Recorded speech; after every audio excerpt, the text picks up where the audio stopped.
Papalabasin ng administrasyon na ako ay isang terorista sa loob at labas ng Pilipinas. Para mailibing ako kasama ang katotohanan kahit saan man ako pumunta. Sinabi na agad sa akin ni Speaker Romualdez na kailangan ko makapag-deliver ng 2 billion pesos kada buwan para sa pagdi-deliver ng male-maletang pera patungo sa bahay ni Speaker. Ang sinabi mismo ni Speaker Martin sa akin na hati sila ni Pangulong Marcos sa perang yon para gamitin bilang bagsakan at imbakan ng pera mula sa mga SOP, collection at deliveries na para sa Pangulo. Huwag mo akong pigilan sa mga insertions ko. Huwag ka nang makialam sa budget. Ang gusto niya ng 50 billion pesos na insertion. Ngunit ang sagot ng Pangulo, humingi ka ng bago or dagdag na insertions.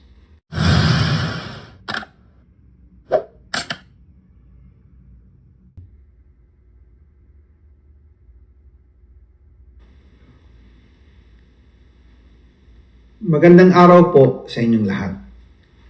Bago ko ipagpatuloy ang aking paliwanag, nais ko munang magpasalamat sa inyo. Maraming salamat sa inyong bukas na isipan, sa inyong pasensya, at sa pagtanggap ninyo sa mga impormasyong aking ibinabahagi. Alam kong hindi madali ang mga paksang ito. Mabibigat at mahirap tanggapin. Hindi po ako makauwi dahil malaki ang banta sa buhay ko. Ngayon naman ay meron kaming natanggap na balita.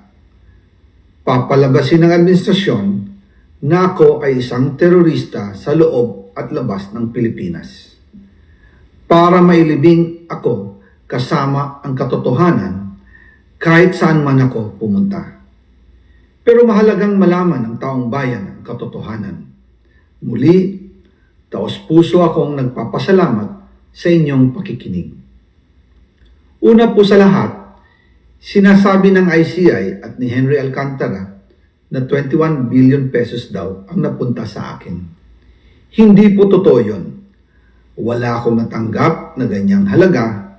Ang totoo, mula 2022 hanggang 2025, ang kabuuang pera na dumaan sa akin para ibigay kay Pangulong Bongbong Marcos at kay dating Speaker Martin Romualdez ay umabot sa 56 billion pesos at hiwalay pa dyan ang 100 billion pesos insertion ng Pangulo sa 2025 budget.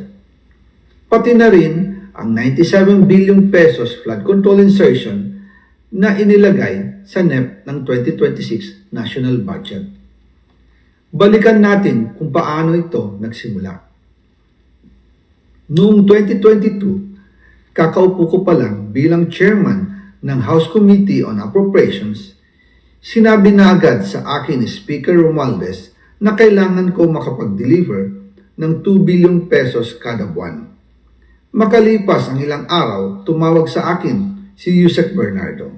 Sabi niya, kailangan ng tulong ng Bulacan sa problema nila sa baha. Pinapunta niya sa opisina ko sa Kongreso si DPWH District Engineer Henry Alcantara.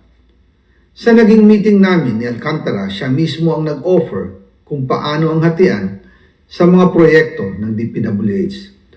22% para kay Speaker Romualdez, 2% para kay Yusek Bernardo at 1% para sa kanya. Doon po nagsimula ang tinatawag nilang deliveries. Ang sistema po ay ganito. Ang mga tao ni Henry Alcantara ay nakikipag-ugnayan sa mga tao ko na sina Paul Estrada at Mark Tiksay. Sila ang tumatanggap na pera mula sa mga tao ni Alcantara. Minsan sa bahay ko sa Valle Verde, minsan naman sa BGC parking. Pagkatapos nilang makuha ang pera, sila Mark at Paul naman ang nag-aayos o nakikipag-coordinate sa tauhan ni Speaker Martin Romualdez na si Jocelyn Sereno para sa pagdi-deliver ng male-maletang pera patungo sa bahay ni Speaker. Una, sa North Forbes Park sa McKinley Drive at nang lumipat siya sa number 14 Nara Street, South Forbes Park.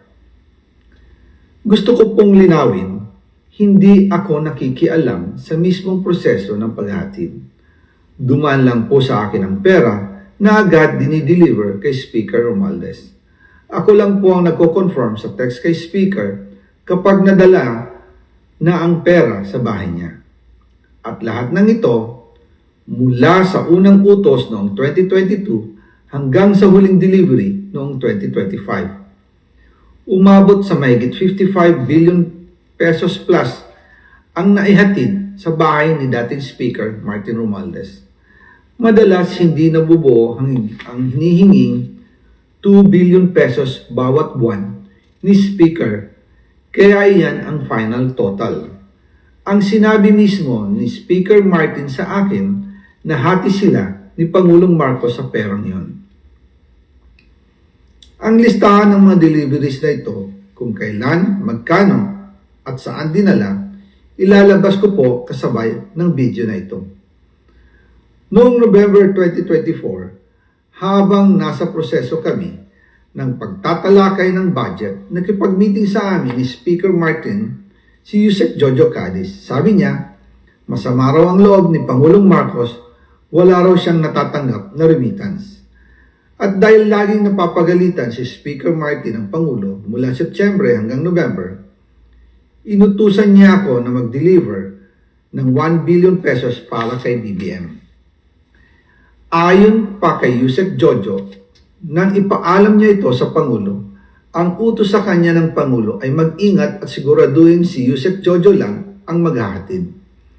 Ang instruction po sa akin ni dating Speaker Martin Romualdez ay dalhin sa number 30 Tamarin Street, South Forbes Park at ibigay kay Yusek Jojo Cadiz dahil ito raw ang drop-off point na malapit sa bahay ng Pangulo. Sinabi rin po sa akin Speaker Martin Romualdez na si PBBM ang nag-utos sa kanya na bilhin ang bahay sa number 30 Tamarin Street para gamitin bilang bagsakan at imbakan ng pera mula sa mga SOP, collection at deliveries na para sa Pangulo.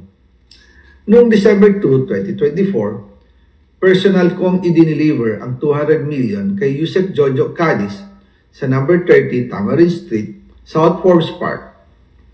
Ayon sa kanya, dadalhin daw niya ito sa bahay ng Pangulo sa number 41 Nara Street, South Forbes Park.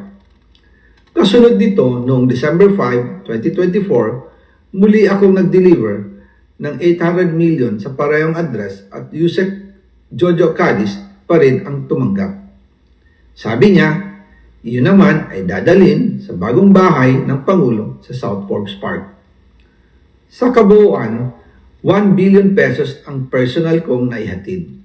Ako mismo ang nagbigay ng pera, kasama ang aking driver at mga tauhan. At lahat ito ay base sa direktang utos ni Speaker Martin Romualdez. At dyan po nabuo ang kabuuang halagang 56 billion na ipinadala mula 2022 hanggang 2025. Pero kahit na na-deliver na ang 1 billion pesos para kay Pangulong Marcos at kahit na naisama na rin sa 2025 budget ang 100 billion pesos insertion sa pamamagitan ng BICAM Committee, ayon mismo sa utos ng Pangulo, nagagalit pa rin daw si BBM.